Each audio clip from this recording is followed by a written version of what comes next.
wabarakatuh. Kami dari kelompok 4 akan mempresentasikan hasil diskusi kelompok kami tentang keracunan tetradotoksin yang terkandung dalam ikan buntal. Saya Azara Alfitabina dengan NIM 24032. Dan saya Intan Huwaina Najiba dengan NIM 24034. Saya Nef Kimura dengan NIM 24035.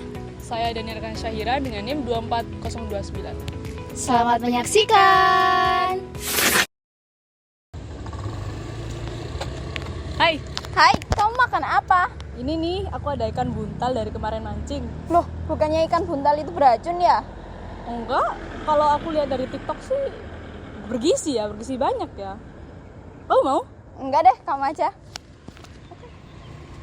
Enggak sih. Iya, mikper habis ini dikumpulin loh. Ayo kita harus buruan ke kelas. Bentar. Kamu kenapa? Kok aku nggak bisa nafas ya? Kamu kenapa? Jadi teman-teman, itu tadi bukan satu-satunya kasus keracunan ikan buntal yang telah terjadi. Dilansir dari Tempo.co, pada bulan Maret 2024 terjadi kasus keracunan yang menewaskan 3 orang di Negeri Haria, Kecamatan Saparua, Kabupaten Maluku Tengah. Korbannya adalah seorang ibu dan kedua putrinya yang berusia 5 tahun dan 2 tahun. Mereka mengkonsumsi telur ikan buntal yang sebenarnya merupakan bagian paling berbahaya dari ikan ini. Ikan buntal merupakan ikan yang mempunyai nilai gizi yang tinggi sehingga sangat digemari di Jepang sebagai menu masakan yang mempunyai cita rasa yang sangat lezat dan bergizi. Di samping itu, ikan buntal juga terkenal dengan kandungan racunnya yaitu tetradotoksin atau TTX. Racun ini merupakan neurotoksin dan belum ada penawar racunnya. Kandungan tetradotoksin yang terdapat di ikan buntal dipengaruhi oleh makanannya dan bisa juga dengan kondisi perairannya. Tetradotoksin bekerja dengan mengikat dan menghambat saluran natrium sensitif tegangan pada membran sel syaraf dan otot, sehingga menyebabkan kelemahan otot, paralisis pernafasan, bahkan kegagalan pernafasan. Racun TTX pada ikan buntal terdistribusi di organ hati dan ovarium, diikuti dengan usus dan kulit. Daging dan testis merupakan organ yang tidak toksik atau toksisitasnya lemah. Setelah mengonsumsi racun tetradotoksin, gejala biasanya muncul antara 20 menit hingga 3 jam. Ada beberapa tahap gejala yang dapat muncul. Yang pertama ada tahap awal, yaitu terdapat mati rasa atau kesemutan di bibir, lidah, dan sekitar mulut. Nah, hal ini tuh diikuti dengan mual, muntah, sakit perut, dan diare. Pada tahap sedang, terdapat kesulitan berbicara, lidah terasa kaku, hingga kehilangan keseimbangan. Hal ini terjadi dikarenakan terdapatnya kelemahan otot di seluruh tubuh. Yang terakhir ada tahap berat, yaitu adanya kelumpuhan otot, termasuk otot pernafasan, gangguan kesadaran, tekanan darah menurun, hingga denyut jantung melambat. Jika tidak segera ditanganin, kondisi ini bisa berakhir fatal, hanya dalam hitungan jam. Inilah yang membuat keracunan ikan buntal sangat berbahaya. Lalu, bagaimana cara penanganannya?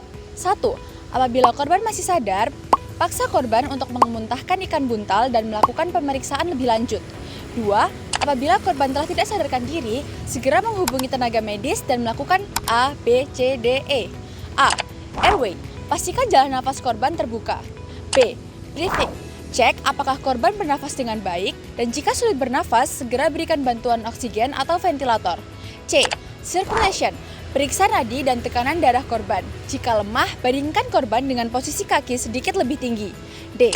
Disability. Periksa tingkatan kesadaran korban dan respon syarafnya terhadap rangsangan. E. Exposure. Singkirkan sisa ikan buntal di mulut korban untuk menghentikan paparan lebih lanjut. Intinya, penanganan keracunan ikan buntal adalah mencegah kematian akibat gagal nafas dan gangguan jantung. Untuk mencegah keracunan, kita harus tahu bahwa bagian tubuh ikan buntal seperti hati, telur, usus, dan kulit sangat beracun. Racun ini tidak hilang meskipun dimasak. Jadi jangan sembarangan mengolah ikan buntal sendiri. Jika ingin mengonsumsinya, pastikan telah mengetahui cara pengolahan yang benar agar tidak menimbulkan efek yang tidak diinginkan. Selain itu, masyarakat pesisir juga perlu diberi penyuluhan agar lebih waspada terhadap ikan laut yang beracun. Dari sini kita belajar bahwa keracunan makanan laut bisa sangat berbahaya dan membutuhkan penanganan yang cepat. Dengan mengenali gejala, tahu cara penanganan, serta menerapkan pencegahannya, kita bisa melindungi diri dan orang sekitar dari bahaya keracunan ikan buntal.